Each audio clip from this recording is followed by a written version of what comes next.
அனைவருக்கும் வணக்கம். இப்போ நம்ம பெண்களும் சரி பெண் குழந்தைகளும் சரி வாழ்க்கையில் முன்னேற ஒரு சில வழிகள் இருக்குது. அதை நான் சொல்கிறேன். ஃபஸ்ட்டு பெண்கள் பெண் குழந்தைகளாக இருந்தாலும் சரி தைரியமாக இருக்கணும். தைரியமாக இருந்தாவே பல பிரச்சனைகள் நம்மளை தேடி வராது. அதை சமாளிக்கக்கூடிய தைரியம் இருந்தாவே சமாளிச்சிடலாம் பிரச்சனைகளை. சரி, இப்போ வேறு என்ன விஷயம் வேணும்னா கண்டிப்பாக எஜுகேஷன். எல்லோரும் தான் படிக்கிறாங்க. இந்த காலத்தில் யாருமே படிக்காமல் இல்லை. ஆனால் படித்தவங்க எல்லாருமே வேலைக்கு போகிறாங்களா? கண்டிப்பாக கிடையாது. சரி, அப்போ வேறு என்ன தேவை?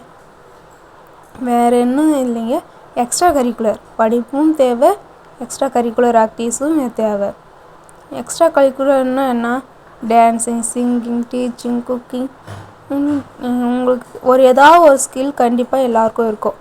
அது சின்ன வயசுலேயே ஏதாவது ஒன்று படிப்போடு சேர்ந்து அவங்களுக்கு நீங்கள் சொல்லி கொடுத்தீங்கன்னா அவங்களோட ஃப்யூச்சர் கண்டிப்பாக பின்னாடியும் நல்லாயிருக்கும். சப்போஸ் அவங்களோட படிப்பு அவங்களுக்கு கை கொடுக்கலனாலையும் அவங்களோட ஸ்கில் அவங்களுக்கு கண்டிப்பாக கை கொடுக்கும். அவங்களோட டேலண்ட் ஏதாவது ஒரு டேலண்ட் கண்டிப்பாக எல்லாருக்குள்ளேயும் இருக்கும். அவங்களோட டேலண்ட் கண்டிப்பாக அவங்களுக்கு ஃப்யூச்சரு ஹெல்ப்ஃபுல்லாக இருக்கும். அதுவும் பெண் குழந்தைங்களுக்கு கண்டிப்பாக உதவியாக இருக்கும். இதுதான் நான் சொல்ல வந்தேன். அதாவது பெண் குழந்தைகளாக இருந்தாலும் சரி பெண்களாக இருந்தாலும் இதுவெல்லாம் ரொம்பவே அவசியமான விஷயம். ஒன்று தைரியமாக இருக்கிறது, இன்னொன்று எஜுகேஷன், இன்னொன்று ஏதாவது ஒரு எக்ஸ்ட்ரா கரிக்குலர் ஆக்டிவிட்டீஸ். இந்த வீடியோ உங்களுக்கு பிடிச்சிருந்தா ப்ளீஸ் லைக் அண்ட் சப்ஸ்கிரைப் பண்ணுங்கள். நீங்கள் லைக் அண்ட் சப்ஸ்கிரைப் பண்ணுறதுனால எனக்கு ஒரு மோட்டிவேஷனாகவும் என்கரேஜாகவும் இருக்கும். So please like and subscribe பண்ணுங்கள்.